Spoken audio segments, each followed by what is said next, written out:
of millions of dollars to keep other people dying while he hoards his money? Where does that land? Gavin Newsom's gonna come up with something better than this and just, well, the billionaires are leaving. I'm not on my show, I can't curse right now, but let them leave, bro. Let them go try and exploit somebody else. How about we stand for the people in the state? Now, I'm sure that's devastating on multiple levels, but where are they gonna then go live? And go do their thing and exploit other people's money and take money from their pockets. It's a completely unsustainable system to keep catering to people whose only objective in life is to kill you while they keep all their money. And they find new ways to do it. That's all this is. Speaking with their money. And if they got more of it, they'll speak louder with more of it. Yeah, well, the question of where are they going to go next? We know they're already here. They're in Texas, and they're coming. They're taking over the Gulf Coast, the third coast, as they call it. We love having them here. I think the last time I was on the Damage Report, it was last Thursday, and John was like, "Can you answer for your boy Elon Musk?" And I was like, "No, he's not mine. We didn't ask for him to come here, and we don't want him here. I don't want him here." And Texans will be tired of them too. Same way Californians. Yeah, absolutely. But our governor is completely just like, everybody come, all the billionaires come, and he's willing to roll out the red carpet for them. He's taking money from our public system and giving it to various private institutions. That's a whole other story. We got to end the show. I can't just start talking about Texas right now and everything. We got to do this again, yes. We got to do this again. Come over and watch us. We'll do this again. Yeah. All right. So JR, thank you so much for joining me. Do you want to tell the people where they know where to find you? Every day, yeah. Right before we leave to this, that's why I was yelling when I walked in.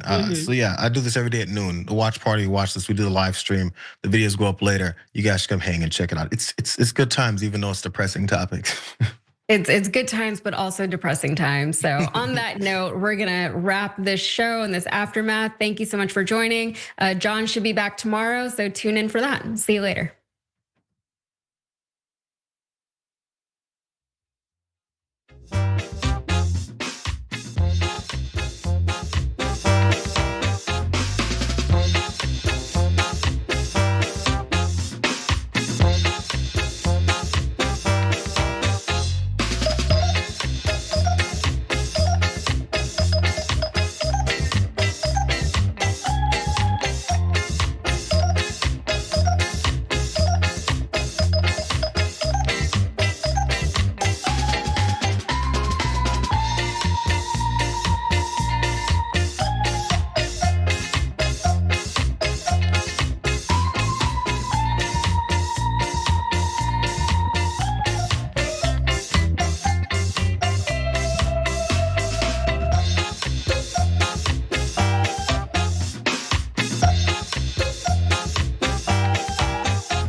There's the music, and this is Indisputable with Dr. Rashad Ritchie. Doc has the day off. And in honor of our special guest co-host today, short time ago, I took out my juicer. I don't really use it that much and had to read the directions. I put in a beet, some celery, cucumber, ginger, carrots, a green apple. And I said, I wonder if this will give me energy like SNT. Will this give me her glow? Make me be able to go the distance? I don't know. It hasn't kicked in yet, so I did then chase it with a chai latte. I was trying not to do this, Senator. Welcome to the show.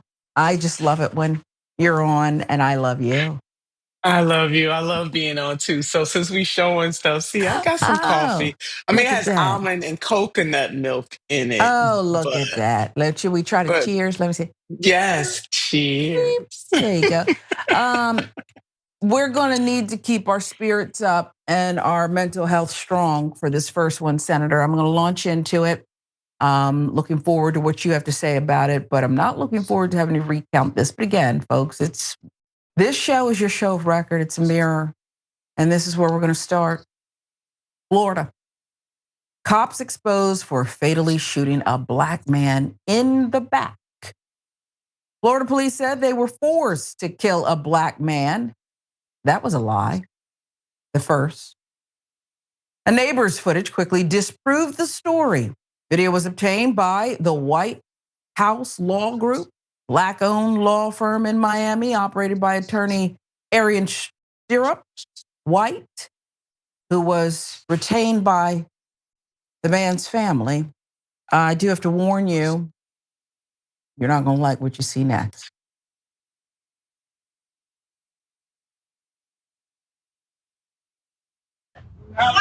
You gotta run! I'm not! What are you doing? What are you guys rushing me?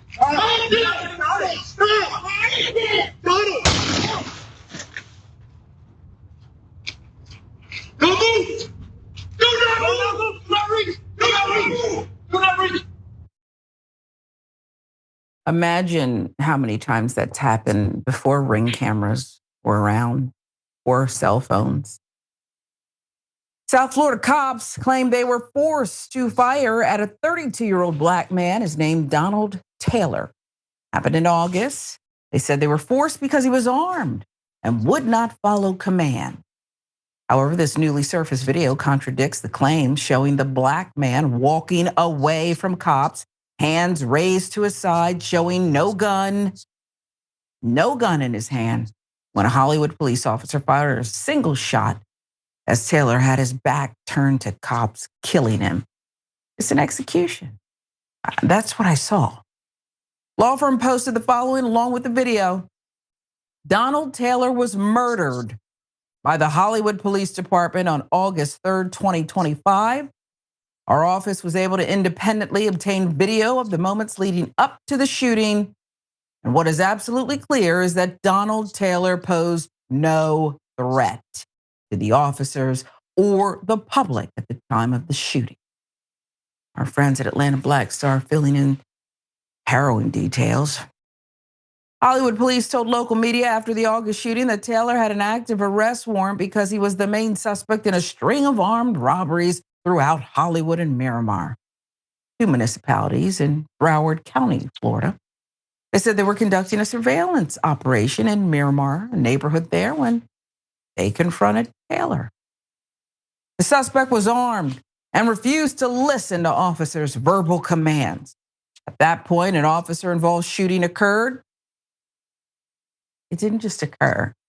They had their weapons drawn and they shot him in the back. That's not an occurrence, that's a choice.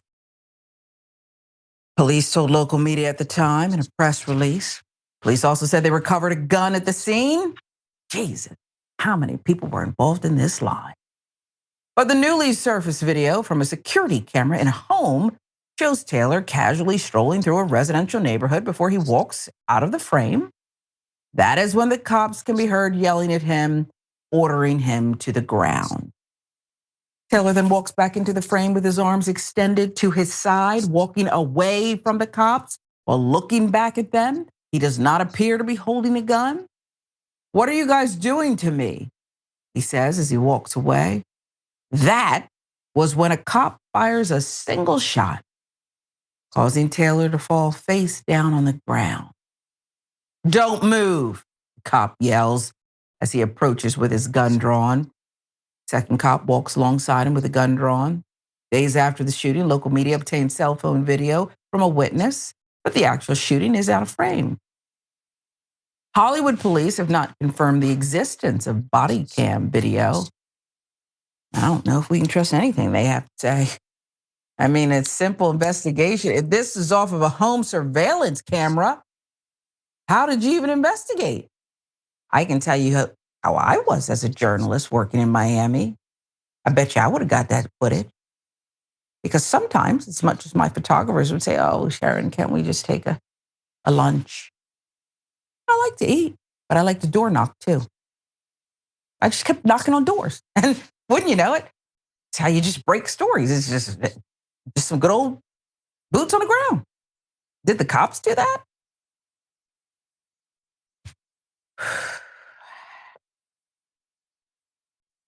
The new video shows very clearly Taylor was in no way threatening the cops, which may explain the reluctance to release body cam video. Reluctance is a kind word.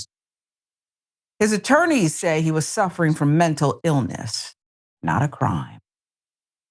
Donald was a loving son and brother who recently began to suffer debilitating symptoms of a mental health crisis, the White House law firm said in a press release posted on Instagram, announcing it will be representing Taylor's family.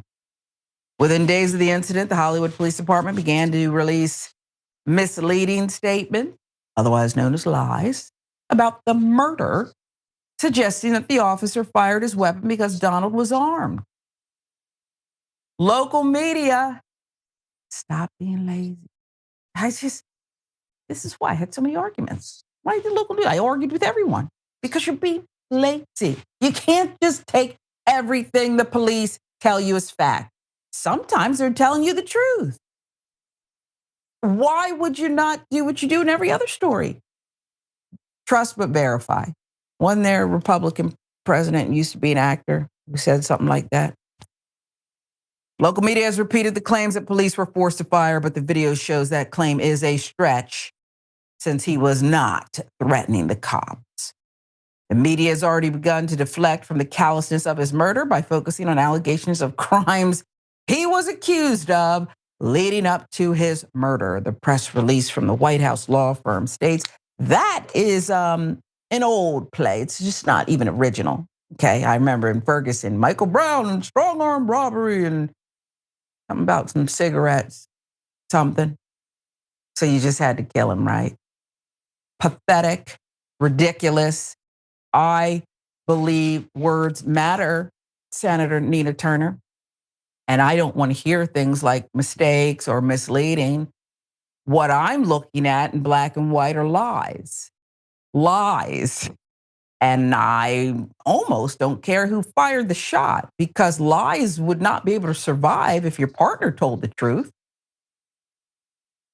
But That's here true. we are. Here we are, Sherry. So this is par for the course in the United States of America. 9 times out of 10, if you are a black man, you are guilty until proven innocent. If you live long enough to prove that you are innocent, part. as you laid out, having a mental health crisis should not be a crime, but increasingly it is because just being poor, poverty is being made a crime in the United States of America. And we see what's happening with the weaponization of ICE. This has constantly been happening with local law enforcement across the country. Not all police officers or people who work for a local a law enforcement agency comports themselves this way. But the pure history of this country of how policing started, especially in the Black community, in terms of dealing with enslaved people. It was never to protect and serve. And that history continues to this day. I bet Sharon Reed, they did not know that there was a camera somewhere else because had they known, maybe, just maybe, I don't know if they would have confiscated the video and still lied or just decide not to lie. I was taught that when you're in the hole, stop digging, and they need to stop digging and just absolutely tell the truth in this case. That this man, heretofore, they have not proved at all that he was armed in any way. That's number one. Number two, if he is walking away and not posing a threat, as that camera footage clearly shows, then why are y'all walking towards him, guns out, giving orders, and not even giving the man the opportunity to comply? But he's walking away from you. Local law enforcement, in particular, is supposed to be trained to de escalate a situation. They are not supposed to comport themselves as judge and judge, jury, and executioner. That is what the court system is for. But they never gave Taylor a chance. And Sharon, you are laying out how the media is just really glossing over this now in the face of new facts. And maybe people didn't have that camera footage at first. So you take what what the police officers had to say. But now that you have the footage, and you still want to lie, you still want to try to malign Taylor's integrity or what type of person he is, now becomes his fault that these police officers shot and killed him and not holding them accountable for their actions. There is something wrong with this, Sharon, but this is par for the course most often in the United States of America when it comes to policing Yeah. of Black people. And I use the L word, and that's not even strong enough. I think the media is an accessory after the fact, if you will. That's right. That's the only thing I can think to charge them with. I'll put in air quotes. Again, And the point that you made about how you, as a reporter, as a journalist, a professional journalist, would know to go knock on doors around where it happened and to ask questions, and that you would have don't been able that to sound get. easy, Senator? Doesn't it? I mean, Yeah. I love being on with you, and you're always so gracious, but I didn't want you to give me too much credit. It's just a little bit of No. knock, knock. Hey, Yeah. did you see anything? And if they didn't know that there was the potential of a Ring camera or whatever the competitor is, I don't want them on the force. That's the threshold right there. That's how dumb you are. Clowns. Lie in the first place. And killers. I don't know Really. why they're not behind bars. And I'm going to tell you something else before we move on and let you respond.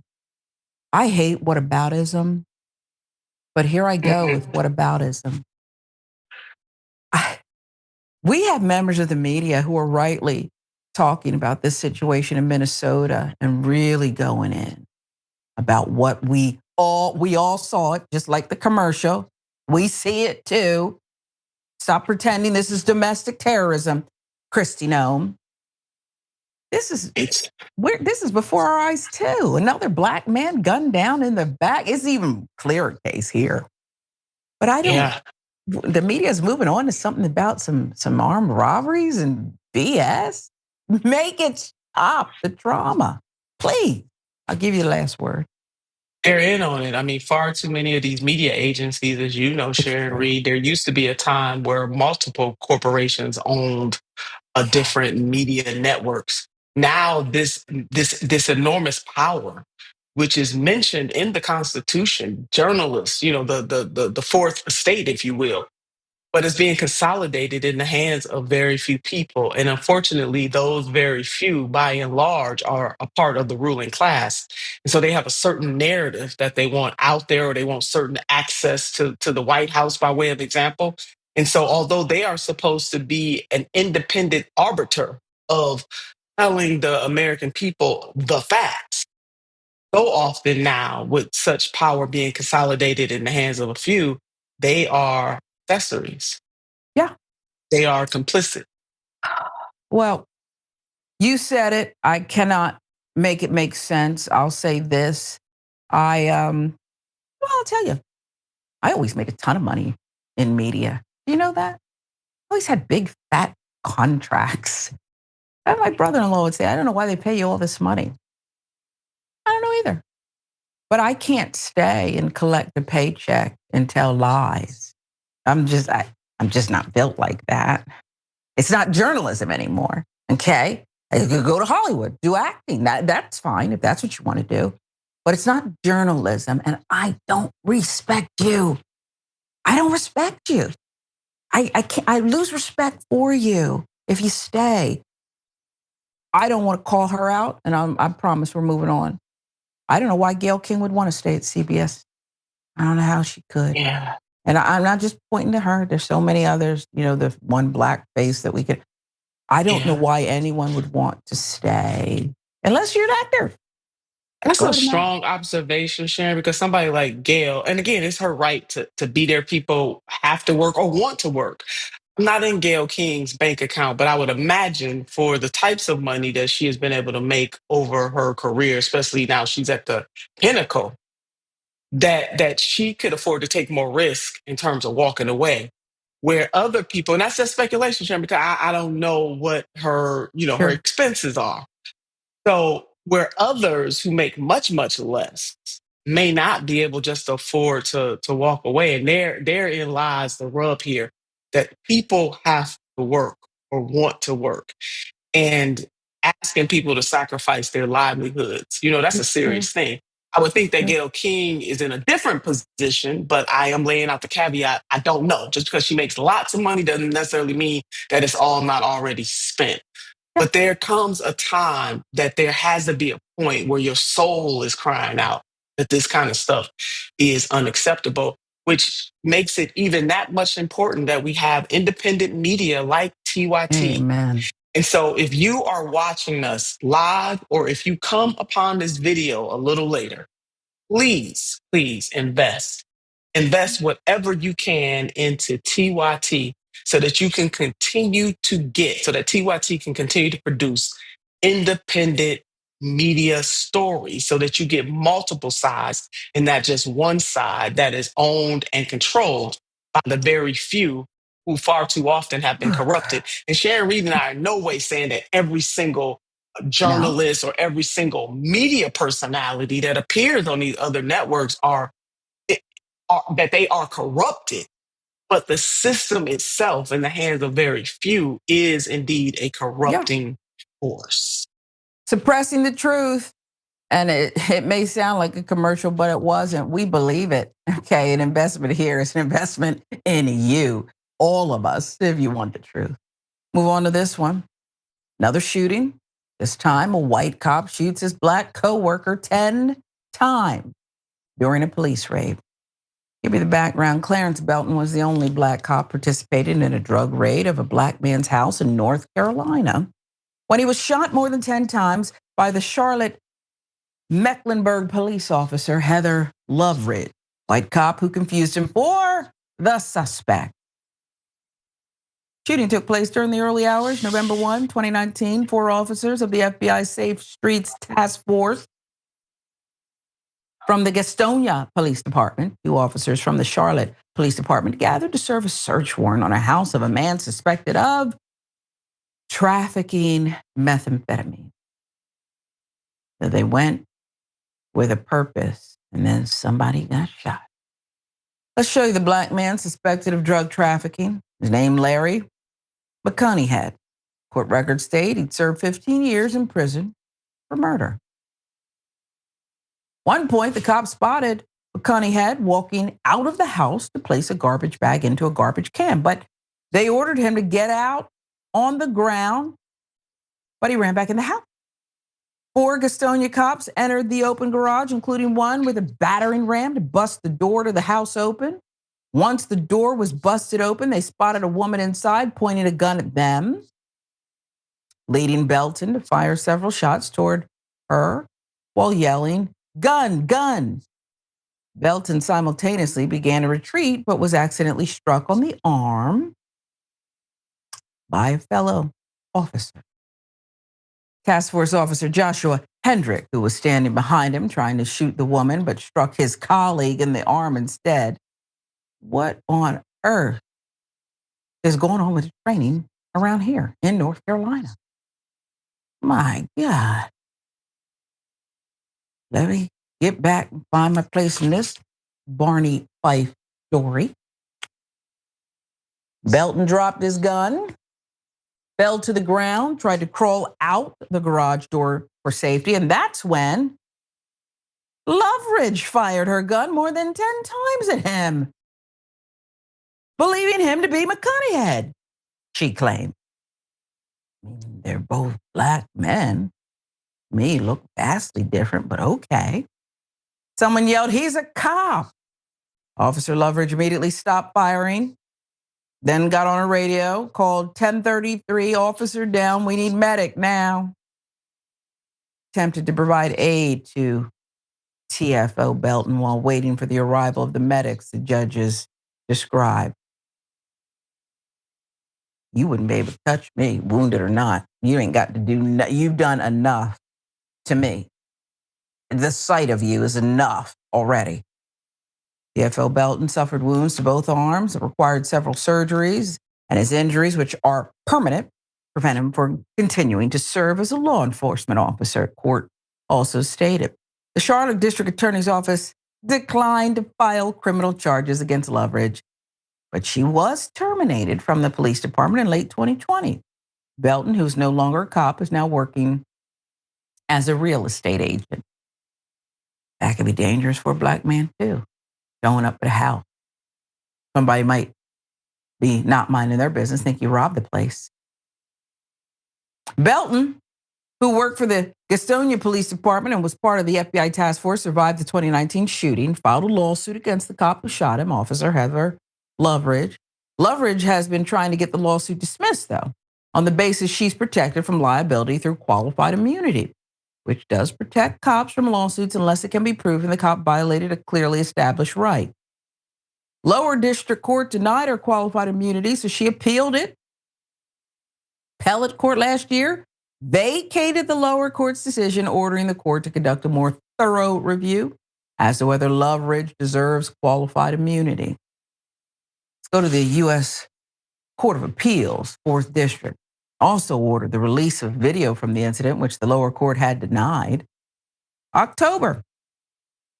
Unsealed video obtained by the Charlotte Observer and released. Today, more than 6 years after the shooting that left Belton with permanent injuries, the case is still pending.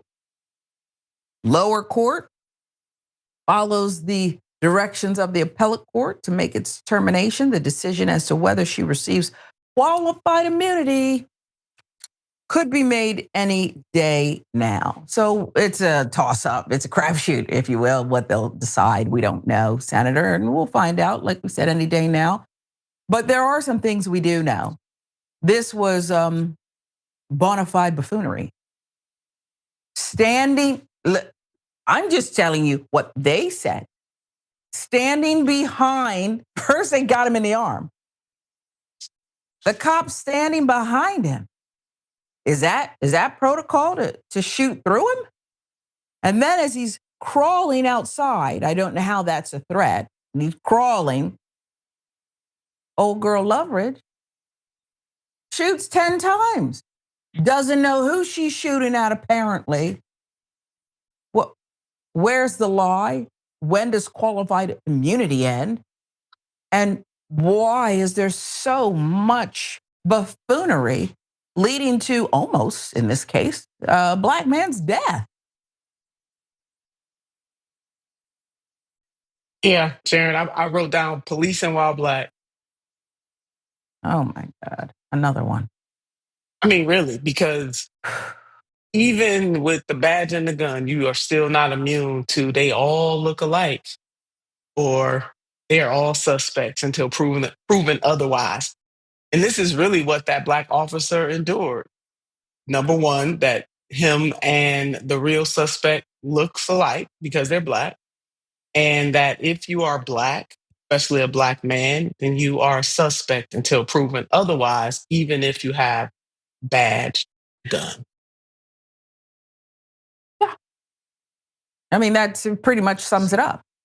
And I think you have to think closely. And again, I'm with you. You work your whole life. Maybe you want to be an officer, a firefighter, a journalist, a senator. And you shouldn't have to give up your dream because the system, the institution, the agency is systemically corrupt or just ripe with error and foolishness. It should get fixed so that you can still be part of the American dream. I don't know how you make this make sense. And I don't know how we tackle qualified immunity, and I'm really tired of saying it. Why don't we just say it? I get to do whatever I want and have an excuse to do it. This way I can kind of bend it into a pretzel as needed. It's that simple. Let's move on to this one. Broke my heart. Calm, cool, cold was the way, and you'll see it. This young lady spoke to camera, but when she concluded her statement, boy, it got me. It got me. Imagine if you had to talk about your father, no longer with us, in this way. Family of a black man killed by off-duty ICE agent pleading for justice. Listen. My name is Anaya Porter. My father's name was Keith Porter Jr. My father's dead. He was killed by an off-duty ICE agent. It was unjust. And I've seen things I don't like, and I want to remind people that this is real life. This is my real life. This isn't news. This is an article I can just swipe away on. My dad's dead. Please respect him. Say his name. ICE and Black Lives Matter. Justice for Keith Porter Jr. You see what I mean? Number one, he should be here. Number two, is he somewhere proud of her? Thank goodness he has a daughter who's able to speak to camera and demand that you say his name. According to The Root, while the entire country continues to mourn the horrific death of a U.S. citizen in Minnesota, another family, this one, is grieving the loss of Keith Porter in California, whose death involving a different ICE agent has barely received national coverage. This is what I mean. This is what I mean. And there, don't tell me, well, the visuals, that you have a compelling daughter saying directly to camera what it is. Why isn't it on the cable? Why isn't it on that morning show where the hosts are married? I watch it. Didn't see it. Maybe I'm mistaken. I'm just one set of eyes. Keith Porter Jr. shot and killed New Year's Eve days before an ICE agent fired multiple rounds into Renee Good's SUV. According to ABC 7 News, his death marked the first recorded account of an immigration officer killing a U.S. citizen under President Donald Trump. I need to read it again. His death marked the first recorded account of an immigration officer killing a U.S. citizen under President Donald Trump. The first. Differences between the two fatal incidents are jarring, which has prompted pause from media outlets who aren't sure about how to cover Porter's story. I think you just start with that, the first. He's the first. That's where I would start. Let's not make this complicated, ladies and gentlemen. Both Porter 43 and Good 37 were shot and killed by ICE officials in front of multiple witnesses. Both victims had families and children. Both communities, LA, Minneapolis, demanding transparency, a full investigation into their deaths. The differences between the two fatal incidents are jarring, which has prompted pause from media outlets, as we said, who just can't quite make this one fit. According to ABC 7, the 43-year-old was at his Los Angeles apartment complex observing the holiday by shooting an AK-15 style rifle into the air. Witnesses denied Porter aimed his weapon at anyone or posed a threat. Still, gunfire caught the attention of one neighbor in the complex who just so happened to be an off-duty ICE agent. Neighbor allegedly left his apartment to investigate the gunfire while also in possession of his own department-issued firearm, according to LAPD. When he spotted Porter, a brief verbal exchange occurred, and then, well, it says the unthinkable, but it's, unfortunately, it's not unthinkable. It happened. Los Angeles police said the agent identified himself before ordering Porter to put his gun down. When the black man failed to comply, the agent opened fire, according to police. By the time LAPD arrived to the scene, he was dead. LAPD alleged Porter fired 3 rounds at the ICE officer right before the agent returned fire. We've attributed it, folks. You decide if you believe the story.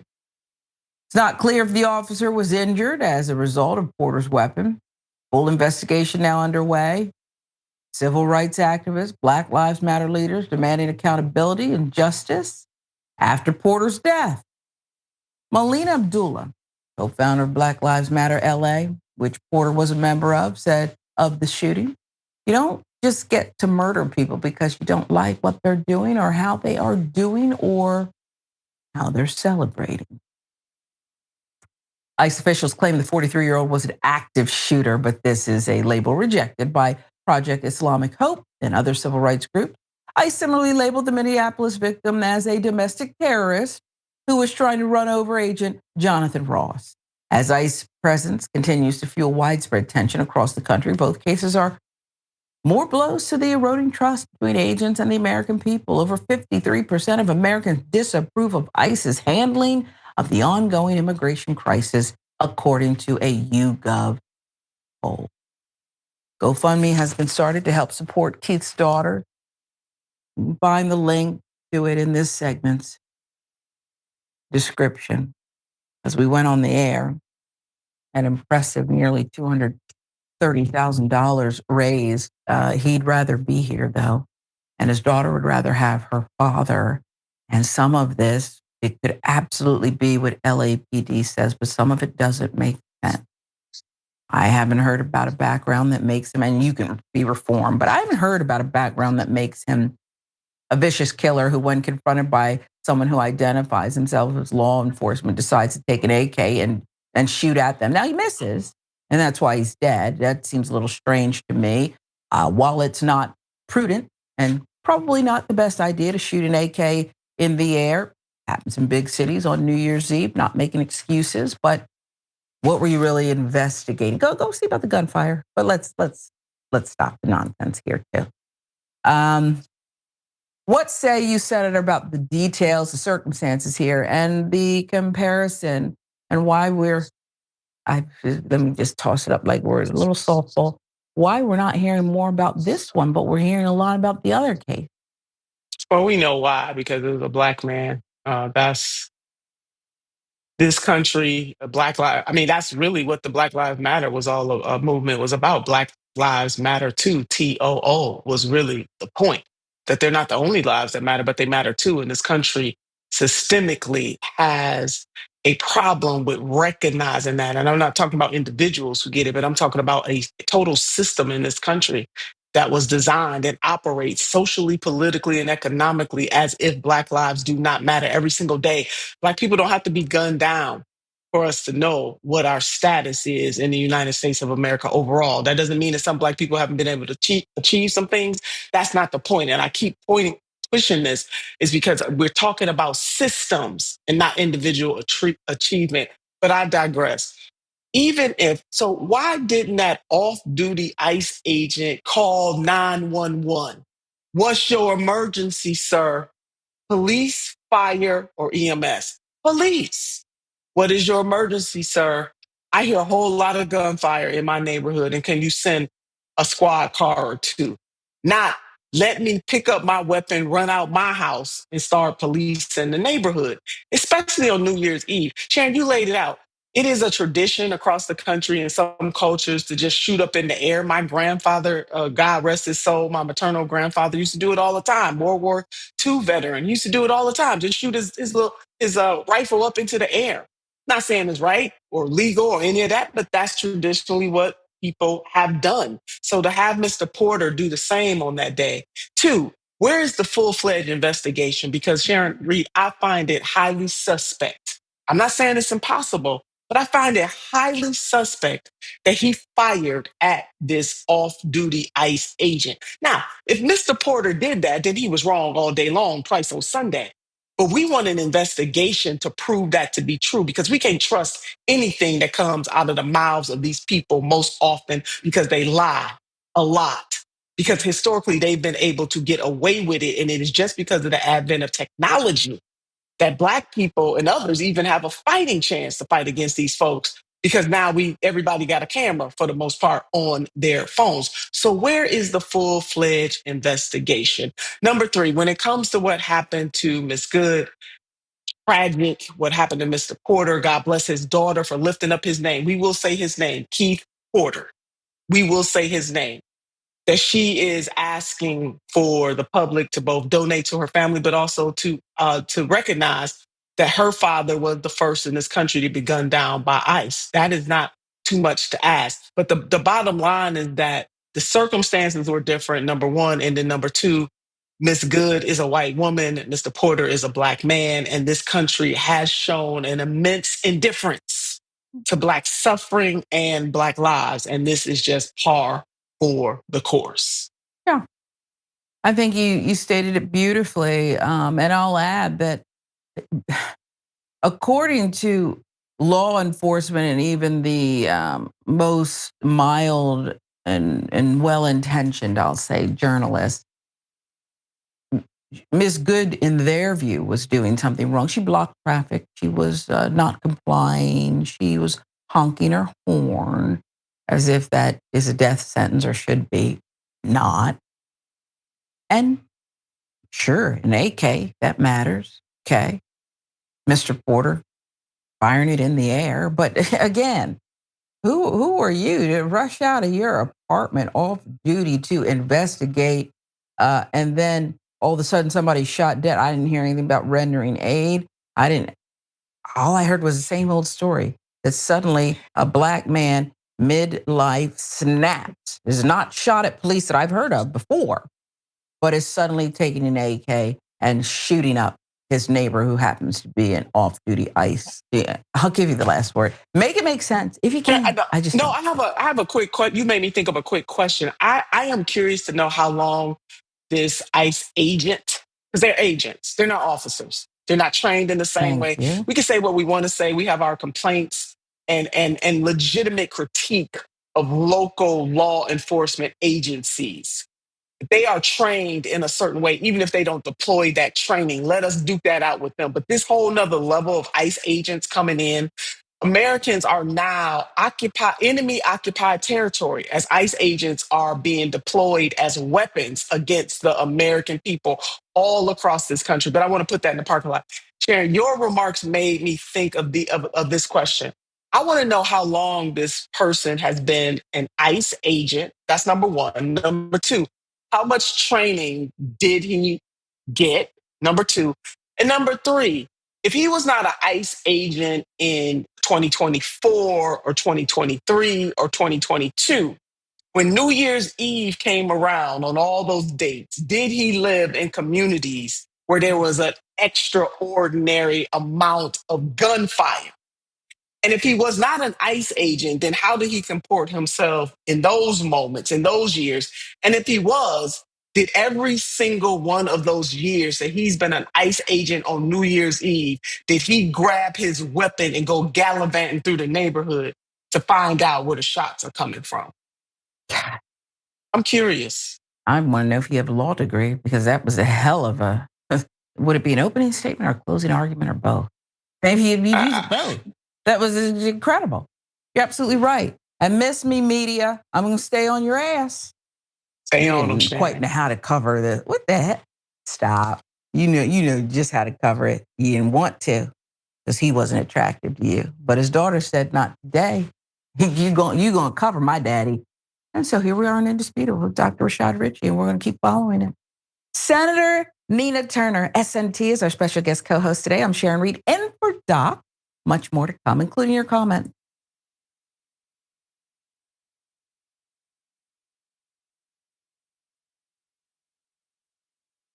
At TYT, our mission is to boldly pursue truth, challenge the establishment, and drive positive change. At a time when corporate capture of our media, our government, and our politics is nearly absolute, everyday working people need a champion to fight for them and to push back against the powerful interests that threaten our democracy itself. At TYT, we're proudly progressive and call out corruption and duplicity wherever we see it, from Republicans, Democrats, or anyone else. And unlike mainstream news media outlets, we're not beholden to corporate advertisers, to defense contractors, to Wall Street, or to Big Pharma. We only have to answer to our audience, and for nearly 2 decades, we've accomplished that by delivering honest, timely, and insightful perspectives on the day's news without fear or favor or concern for whose toes we might step on or which powerful elites we might offend. And while we're super serious about the news, we also manage to do it in a way that is fun and lighthearted. We can do this together and serve our audience, and yes, have fun doing it.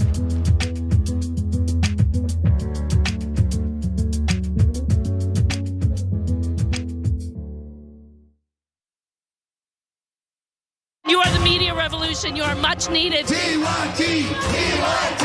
The place is like 95% TYT on.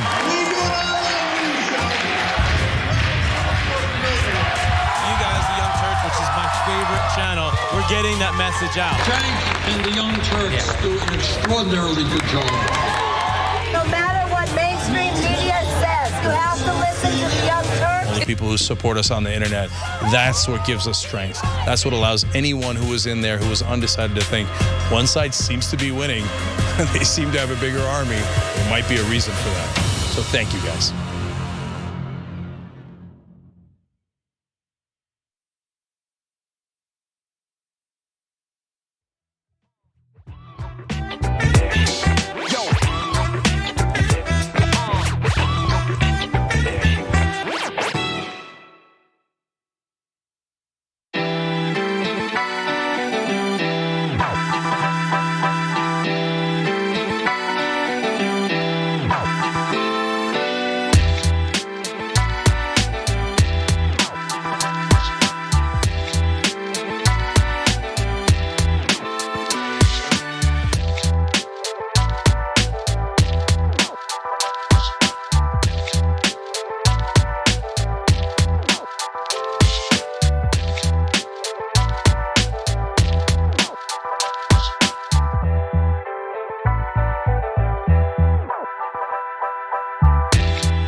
Welcome back to Indisputable with Dr. Rashad Ritchie. Doc has the day off, but never fear. SNT is here. Senator Nina Turner is our special guest co-host. And Senator, I really want to make some time to talk to you about it. You wrote just an incredible article. It's on Substack. I want everybody to, a letter to white America, to read it and comment on it, and just fascinating work. Yeah, I would definitely please go to my Substack, Nina Turner, and read it. It's going to be a 4-part series, Sharon. So thank you for uplifting this. This first letter is specifically to white America. I'm going to do a second one to Black America. The third one will be to everybody else. And then the fourth one will be, where do we go from here? But in this one, just analyzing how white people thought that relative status would keep them safe from what they just saw happen to Miss Good in Minnesota.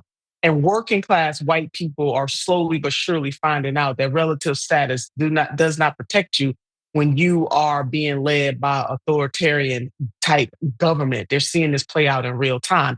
And that when it comes to race and anti-Blackness, that anti-Blackness is at the center of all other types of hate. When you find a bigot who's an anti-Black, usually they're anti-women, usually they're anti-gay, usually, they're anti-trans, all of those things. So Blackness is at the center of this, and that there is a tug of war. People think of a tug of war, like a real tug of war. You're on one side and I'm on the other, and the rope.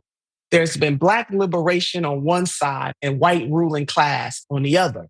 And how slowly but surely white Americans have made the decision, either knowingly or not knowingly, to tug on the side of white ruling class, which represents more often than not white supremacy symbolically. We're not talking about individuals. So I want people to say, oh, Senator Turner, that's not right. No, picture yourself on the side of you got a choice. Either you're going to tug towards Black liberation or you're going to tug with your relative status. And the reason I say that, another reason is because Irish Americans, when all white people became white, we know that there was a time in this country where Irish Americans, for example, were discriminated against, that there were different white ethnic groups who were discriminated against in the United States of America.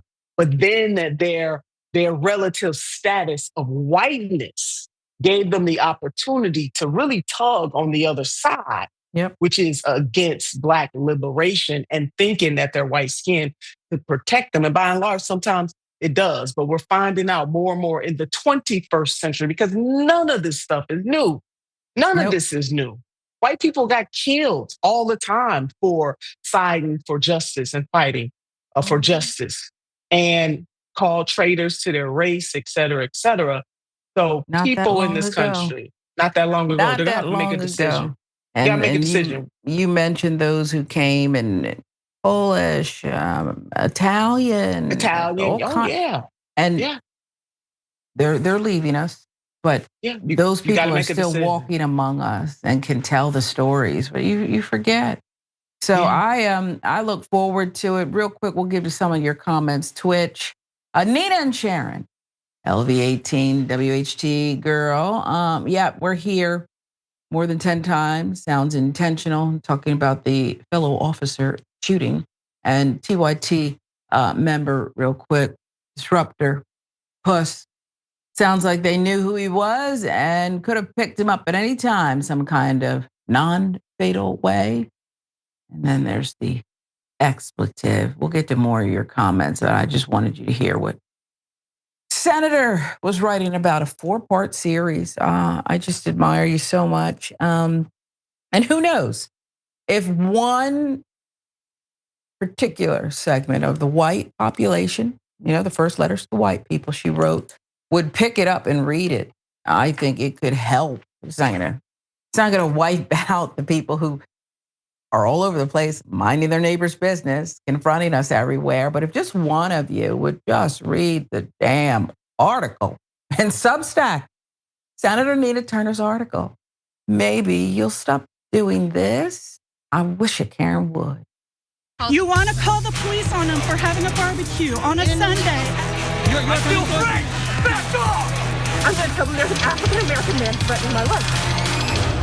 You are are parked in a disabled parking spot. Parked in a disabled parking spot. Yeah, you are. You're in a disabled parking spot, and my husband. You see the parking spots right there? Hey, I offered to move. Just so you know, this lady's nuts. God, what a waste. You're a waste of space at this point, asshole. No, now you're going to victim? No, now your woman's a Mitch.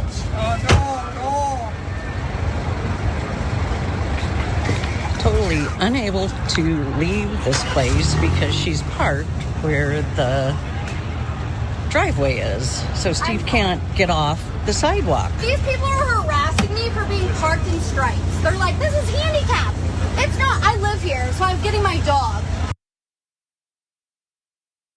Stupid and privileged. Didn't she sound stupid? The worst part is when, sometimes you misspeak, but when you sound that stupid, and you actually are.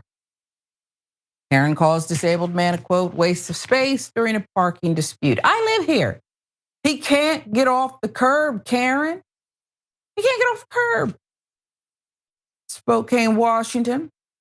This Karen calls the disabled man a waste of space during this parking dispute. There's really no dispute. You're wrong. They're right. I mean, what? And I had not, and perhaps you can, and I'm not saying that you're the decoder of this, but Senator, at the end, she called the wife a, quote, mid. And I had always thought, and I'm not, hip to everything. My daughter reminds me, but I thought that was a derogatory term for a male acting, I put it in quote, like a female. And then they substitute the M for the B. That's what I thought, but perhaps I'm wrong. This is a different meaning now. No, I thought the same thing. Either way it goes, this woman is out of pocket, out of line, and just so wrong. And instead of just stepping back, assessing herself, she just kept on digging this. Just such disrespect for this disabled man or otherly abled man and his wife. And she didn't care. It was really all about her. And she made it very, very clear that it was all about her. And so I'm glad. And Dr. Richie was here. He would say, put her up, full display. Put her back up, full display. So we all know who we're dealing with, but just seriously, she needs to be ashamed, but she's not. She's not. Privileged, as you said. Yeah. Of her conduct, her badly sunburned lobster legs in those Daisy Dukes. I didn't need to see that either. I'm gonna tell you that right now. You see, when you behave that way, then I start to look at other things that start to irritate me. The redness of the legs irritated me. And that may be, Sharon, why be petty? Well, she was. And so now I'm reminded of these other things, and I can't help it. That's my trauma coming through. You want to yell at this gentleman in a wheelchair who can't get off the sidewalk because you don't know how to park correctly. I saw her lobster legs. Now, this next one is a real one in a robe. A judge exposed. I love this.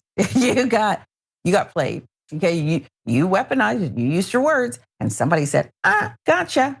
Okay, and they kind of look like you. And they did. It makes it even better. Judge exposed for being racist towards Black people steps down. Part of that headline is a travesty right there that she was able to step down. But okay. This is another case of the system protecting its own while the people suffer under the gavel of bigotry. Oakland County Probate Judge Kathleen Ryan finally stepping down. But don't be fooled. Not a victory for justice. This is a late escape, we'll call it, from accountability. According to WXYZ TV Detroit, Judge Ryan caught on audio recordings admitting in her own words that she is a, quote, new racist. I can honestly say that, okay, I'm not systemically racist. I'm a new racist. Let me trademark that because I suspect there's others. I'm going to get rich off of that one. If I have race and trademark that. She didn't stop there. She was recorded calling Black Americans, quote, lazy pieces of S, spewing homophobic slurs.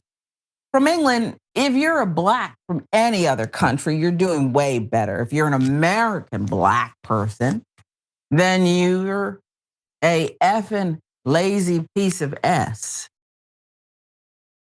Another disturbing clip, she attacks the entirety of modern civil rights movements with pure virulence. You effing black, see you next Tuesday, she says. I'm so peed off at this Black Lives Matter, hashtag Me Too, all this B, oh my God, FUB. This a judge. Belong with the same people she adjudicates. Not actually, she doesn't, because everybody who comes before her surely did not get a fair shake.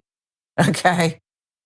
She tried to justify her bigotry by blaming the very people she's biased against. Here's another one. I can honestly say that, okay, I'm not systemically racist. I'm a new racist. I never was, but now I am, because you're shoving this S down my throat, making allegations that you don't know S about. You're telling me who I am, and you've never even effing met me. F you. Well, but we're not telling you who you are. Your words are. Judge, you're telling us who you are. I think she's got some other issue. But I'll just go on and tell you what else she said. She's an attack artist.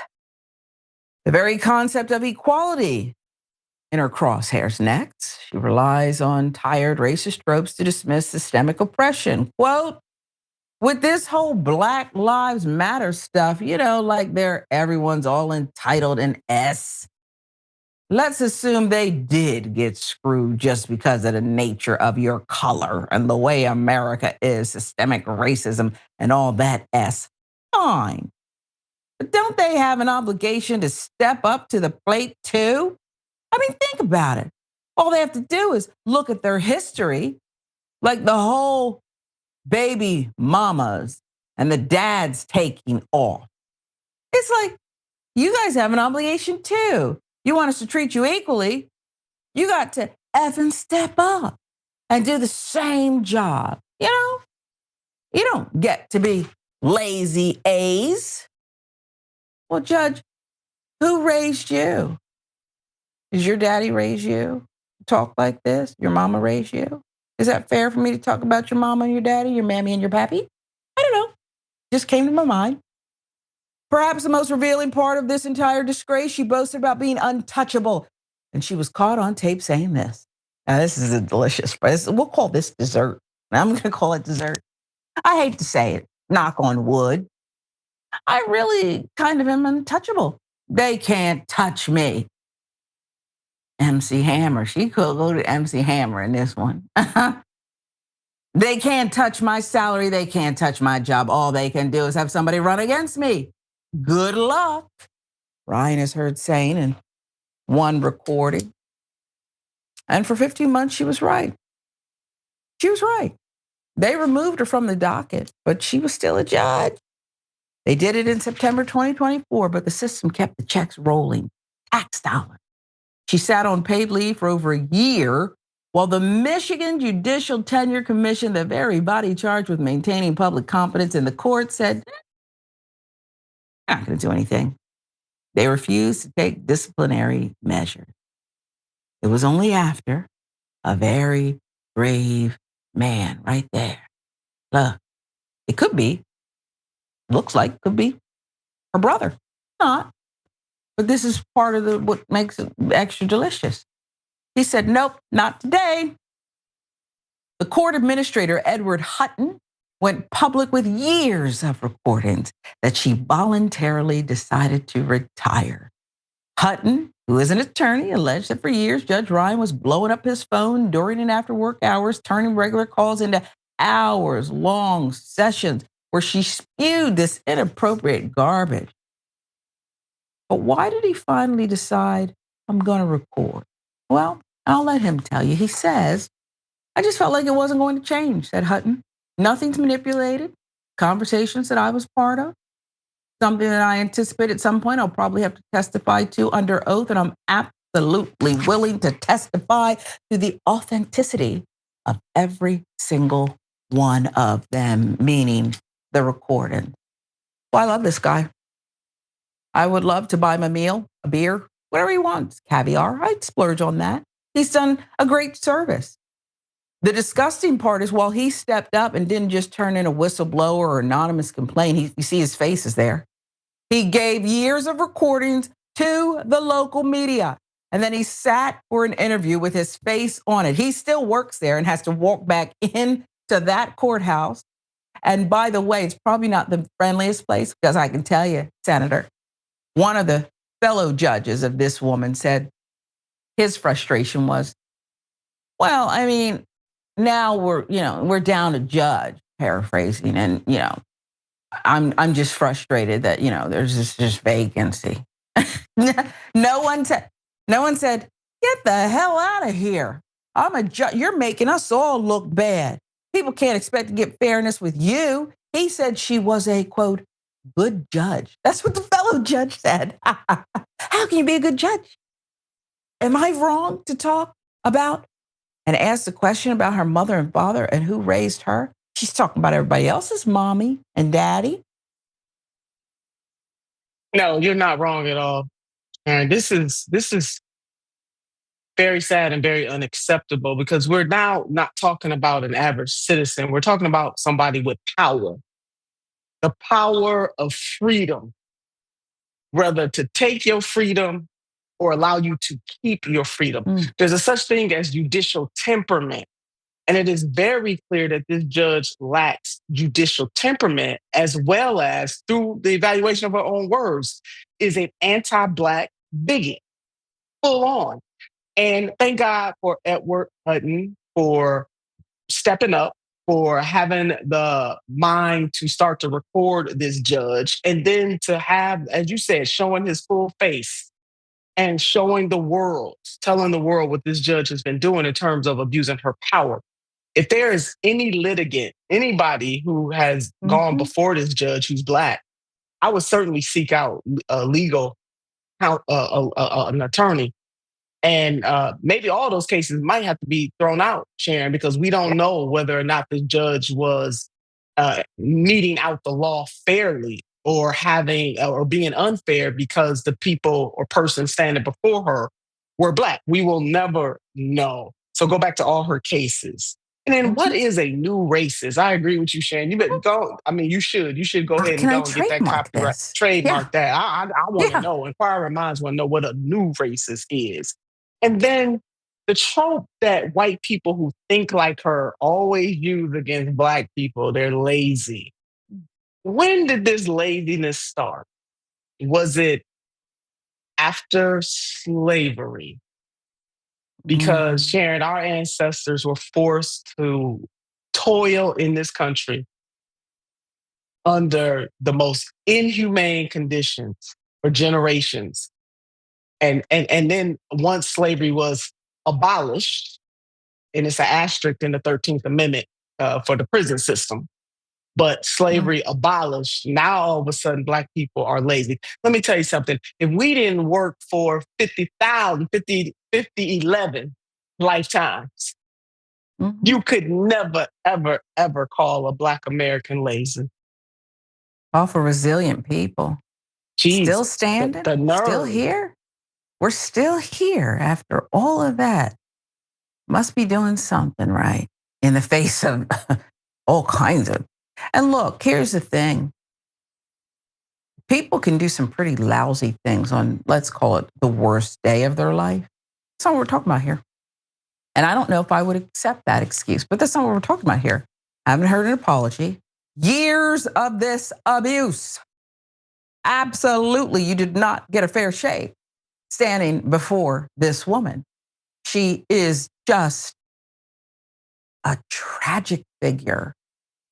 And the fact that she was allowed to step down. This is how it happens. So they called her from that little judicial watchdog, whatever, that little carefree organization. And then, you think you're ready now? Just get yourself, pad yourself, and then you take your full retirement. Yes, when you're ready, because they're coming. They keep coming around. What? That's what happened here. They made a deal with the bigot, the racist, this disgusting woman, and it sucks. So here, Mr. Hutton, thank you. Yeah. Yeah, just one more quick point, Sharon. She was right that she's untouchable because she got to leave with dignity. And had this been another group, she would have been gone because her transgressions were against, again, Black Americans. She got a chance to get away with this for years and years and years and leave on her own. Why don't you just I get want people to over think it? about that. Yeah. I didn't own slaves. My ancestors, blah, blah. She's still part of this system and imposing her will. Boy, she's just so staunch with it, right? He was going to make her mark. Won't he do it? Oh, my goodness. This is Indisputable with Dr. Rashad Ritchie. Senator Nina Turner is our special guest co-host today. I'm Sharon Reed. Much more to come, including more of your comments.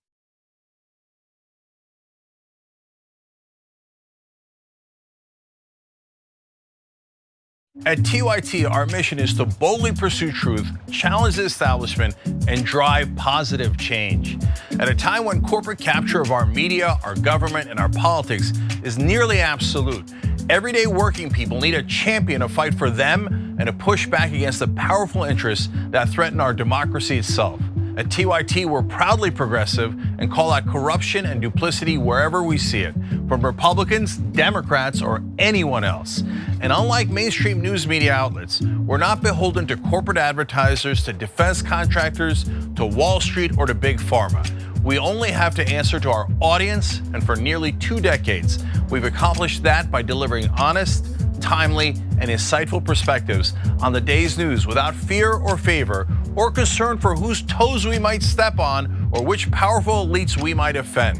And while we're super serious about the news, we also manage to do it in a way that is fun and lighthearted. We can do this together and serve our audience, and yes, have fun doing it.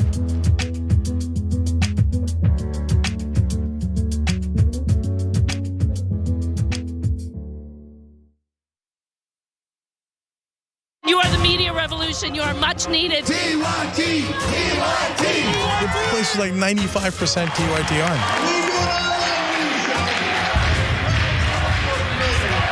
You guys, the Young Turks, which is my favorite channel, we're getting that message out. Frank and the Young Turks do an extraordinarily good job. No matter what mainstream media says, you have to listen to the Young Turks. All the people who support us on the internet, that's what gives us strength. That's what allows anyone who was in there who was undecided to think one side seems to be winning. They seem to have a bigger army. There might be a reason for that. So thank you guys.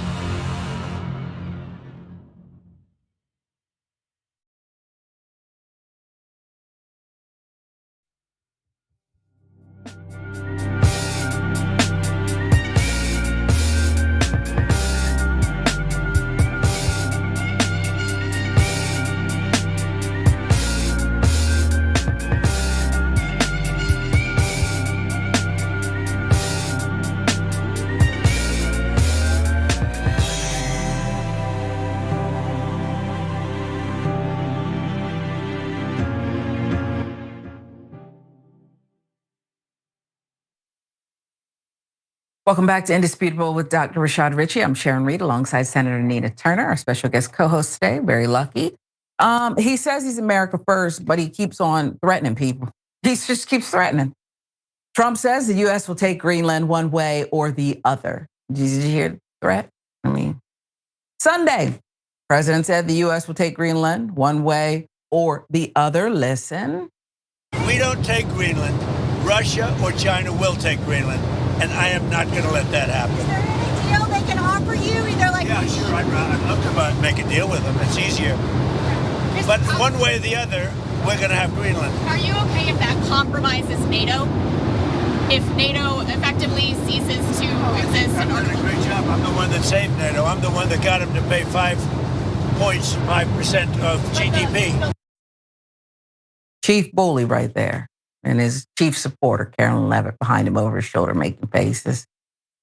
Shortly after Trump's remarks, Representative Ted Lieu warned U.S. troops against following Trump's illegal orders to invade Greenland. If any military member, including the generals on down to enlisted members, if any of them participate in the use of military force against Greenland without congressional authorization, they are following illegal orders. That's simply a fact. Fact. Hegseth somewhere wondering, now did he serve? Can I downgrade him too? Can I go after his pension or something? Trump says controlling the mineral-rich Danish territory is crucial for U.S. national security, given increased Russian and Chinese military activity in the Arctic. If we don't take Greenland, Russia or China will. And I'm not letting that happen, Trump told reporters aboard Air Force One, despite neither country laying claim to the vast land. Trump said he would be open to making a deal with the Danish self-governing territory, but one way or the other, we're going to have Greenland. This is spoken like, this is straight out of is there a colonizer book or pamphlet laying around that he's quoting? This is incredible.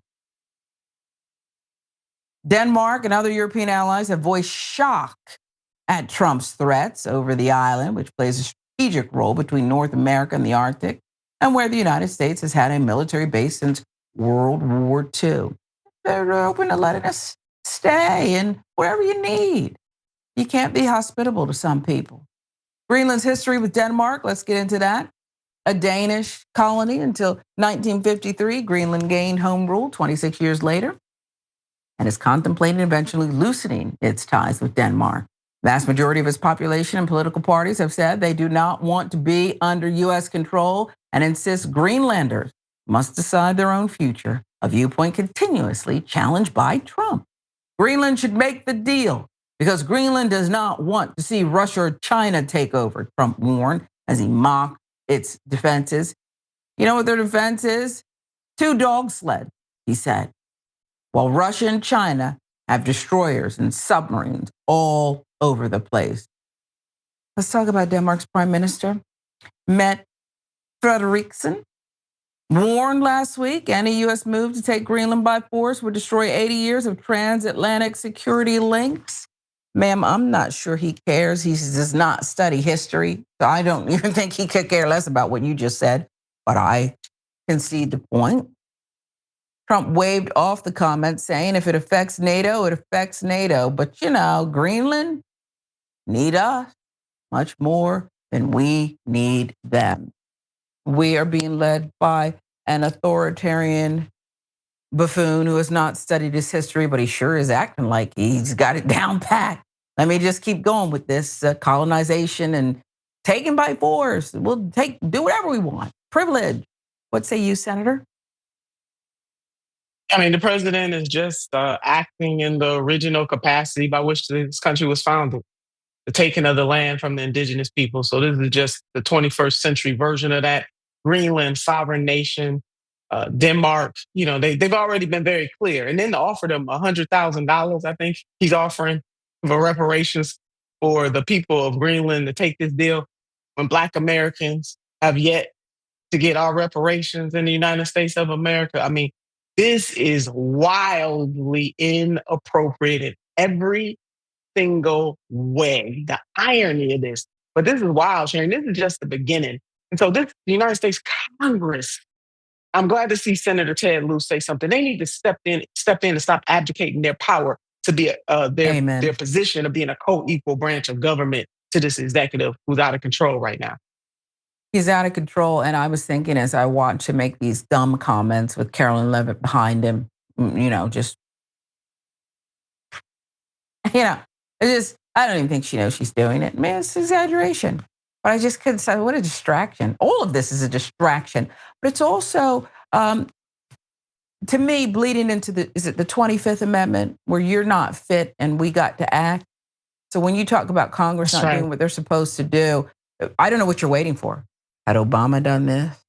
Had Biden done this? I don't know what you're waiting for. He already went and snatched up a leader and his first lady, okay, and brought him back here to Brooklyn where Diddy was staying.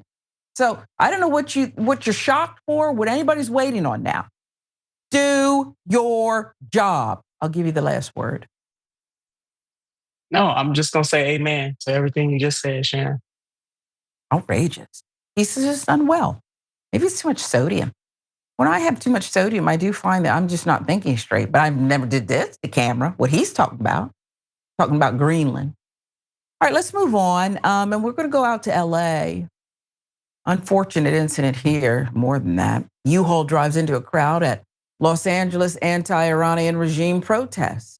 Deaths from protests in Iran have reached more than 500. Now there are protests all over the world in solidarity with those protests in Iran. On Sunday afternoon in LA, a U-Haul intentionally plowed into a crowd of protesters. You have to see this.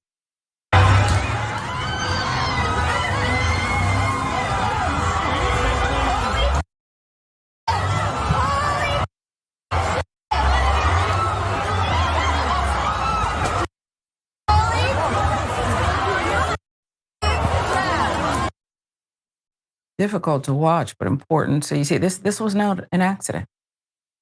U-Haul truck drove into a crowd of demonstrators in Los Angeles during an anti-Iranian regime rally in LA Sunday afternoon, officials said. Police said that the driver, an adult male, has been detained pending further investigation into the incident. Los Angeles Fire Department said 2 patients were evaluated at the scene. Both declined treatment, and transport could have been a whole lot worse. ABC News contributing to the details here. The rally took place in Westwood neighborhood there. California Highway Patrol requested that the LAPD help with traffic control, shutting down the 405 freeway ramp on Wilshire. Demonstration in Los Angeles comes as the death toll from mass protests in Iran has risen over 500 people. That's according to data compiled by the US-based human rights activist news agency on Sunday.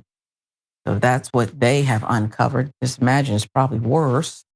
Group said it has confirmed the deaths of 490 protesters, 48 members of security forces. At least 10,600 people have been arrested, according to this human rights agency. Very treacherous situation. Saturday marked the 14th consecutive day of protests in the country, but demonstrators have been spreading it in Iran since late December. First marches took place in downtown Tehran, with participants demonstrating against rising inflation and the falling value of the national currency, the rial. Sure, I didn't say that correctly. Senator, this is a treacherous situation in Iran right now, and I don't know what's going to happen with this horrific regime.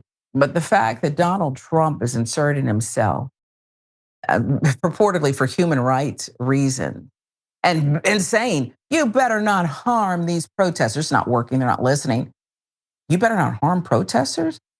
The guy who said, can't you just shoot him in the leg? The guy who held the Bible upside down and go, this guy saying that? Again. Where his ICE agents just murdered Nicole Good. I mean, it's unbelievable. And just even under President Biden, when college students were holding protests, which is their First Amendment right, on college campuses against genocide in Gaza. And their own government turned against them under the Biden administration, and they took it to a whole nother level under the Trump administration. The nerve. There's a scripture in the Christian Bible that says charity starts at home and then spreads abroad. So we have no international legal authority, and we absolutely have no moral authority or clarity, mind you, to sit up there and talk about Iran. The nerve. You talk about hypocrisy. And it's not to say that what the government over there is doing is right. It's not right. But the nerve that he gonna go over there and save somebody else's protesters while he allowing Americans to be, while he has weaponized the ICE agency. I'm telling you, Sharon, we can't make this stuff up. This is real. And just saying it with a straight face and getting away with it. I don't know why any member of his administration, I mean, there's bananas, dangerous and bananas he is. I don't know why any of them are going on Sunday shows, talking to Jake Tapper or anyone else, trying to justify BS. But this, you better buckle up. Buckle up and see what happens. Doubling down, threats, interference, human rights violations on American soil, and stirring the pot elsewhere to see what you can get out of it. All of that's in play. All right, this next one, you're going to hear it and make up your own mind. I can't wait to hear what SNT has to say about this one. Bo and Yang, Matt Rogers, very popular podcast. But they're apologizing over Jasmine Crockett remarks. Listen. anytime a politician is making it too obviously about themselves, I'm already done. We're and out. Don't waste your money sending to Jasmine Crockett. Do not do it. I must agree. Don't do it. You're going to waste your money. Let me just qualify the Jasmine Crockett thing. She's not going to win a Senate seat in Texas, you guys. Like if Beto O'Rourke couldn't do it, like Jasmine Crockett is not going to do it. She is and it's nothing against her. It's just that she is a politician and that she is like, like very well defined already. And I think it's my opinion that we are going to need someone who is less defined at this moment that then rises up. Like I'm interested in this Tallarico guy from Texas. Oh, I don't know him. I'm just interested in him. I'm just trying to win here, and I really feel differently than we did in 2016. Like the way to win now is to like go with the energy. This sounded like, what was the movie Regina George was in? This is Little Mean Girls, just flapping gums and just talking nonsense and counting carbs. I don't know. What are you doing here? Comedians Bowen Yang, Matt Rogers, walking back their comments about Texas Representative Jasmine Crockett after encouraging fans not to donate to her Senate campaign. Episode of January 7th, the last Culturistas co-hosts waded into political territory by debating Democratic Party strategy for 2028 and Crockett's electability. Crockett has not responded directly to the comments. USA Today has reached out to representatives for Crockett, Rogers, Yang for comment. Las Culturistas listeners were quick to criticize Rogers for what they deemed racially motivated comments that a black woman could not win the seat. I mean, if the white guy, Beto, couldn't do it, how can she? I mean, it's kind of what they said. Comment was uncomfortable to listen to, one Spotify user commented under the episode. Another comment on Instagram read, so unbelievably disappointed coming from a person in a marginalized community. I expect much better from you and Bowen. After fan backlash, Rogers and Yang posted apologies to their Instagram stories January 10th. Well, don't make it disappear. Leave it up there. In an Instagram story posted Saturday, Rogers said he has, quote, respect and admiration for Crockett. Transparency and candor matter to me, especially on the podcast. I'm a very progressive person who cares deeply about winning these elections, but my phrasing was not right. I will be more thoughtful. I really do promise, Rogers wrote. I have great respect and admiration for Representative Crockett, and I regret that my words suggested otherwise. I just want us to win, and I will be better at finding ways to help, Yang also chimed in, reposting Rogers' story to say that he regretted personally commenting. Saturday Night Live alum pledged to use his platform more responsibly. Although folks online are not feeling the apology, I just not there yet. Content creator Arrow Grant wrote, telling people not to donate to Jasmine Crockett because Texas is unwinnable isn't strategy, it's defeat dressed up as realism. That logic always seems to show up right when black women run for something bigger. It should have been a primary. Then the backlash hit. The donations roll in anyway, and suddenly it's apologies, and we didn't mean it like that. If you're going to wade into politics from a mic, you don't get to backpedal. When people check you, not just talking into the void, you're talking about power. Well, I like that. This is a good one there. Roland Martin up next. Here's what he wrote. Matt Rogers got his ass lit up for his comments about Jasmine Crockett and how his clueless, uneducated ass is apologizing now. I called him out yesterday after seeing a Mediaite report from Alex Griffin. He had no idea WTF he was talking about. Same for Bowen Yang. Listen, I don't mind that Roland Martin is unfiltered or whatever he calls the show. He's a friend of mine, but because your comments were unfiltered too. So he had to go check you, boo. Senator, they were performing, they were putting on a performance. And some of their stuff is entertaining. I'll give them that. But then you're gonna get it. You're gonna get it too. What say you? Yeah, they didn't want the smoke. See, and I'm glad Roland. Let me tell you, when Roland started rolling on you, rolling in on you, I'm glad Roland rolled in on them. Bowen Yang and Matt Rogers, just please, just stay out of this part of it. Did they say that to Beto though? Did they tell people not to donate to Beto charity? That's what I want to know, because it has been decades, folks. Underline it, message in a bottle, exclamation point, put it in bold. It has been decades since Democrats have won a U.S. Senate seat from the great state of Texas. So now all of a sudden, why do you want to put all this burden on Representative Jasmine Crockett? All of a sudden now it's even less winnable. So I want to know where they were all these other times. Did they have the same smoke for Beto or nonsense rather, that they have for Representative Jasmine Crockett? I'm glad they were checked, and they should continue to be checked. They wouldn't be apologizing unless they had been checked. Yeah. But it's really a shame. A lot of people feel this way. You know, my sweetie always says, thanks for the clarity. So I'm going to throw that out there. Bowman Yang, Matt Rogers, thanks for the clarity. Wow. Because we know where you stand. You're so right. I remember all the frenzy behind Beto O'Rourke and the money that poured. It's the money part. Why are you counting other people's wallets? There's a lot of money wasted in politics, okay? I don't know why you're doing that. Right. And how all of a sudden, with Joe Biden somewhere napping in the White House and unfit to lead, got to put somebody on the ballot. And listen, a lot of us had questions, okay? But she was the nominee, and no, she can't win. But even other people of color, powerful ones in politics, I'm ashamed to say, were saying things like, well, things got leaked.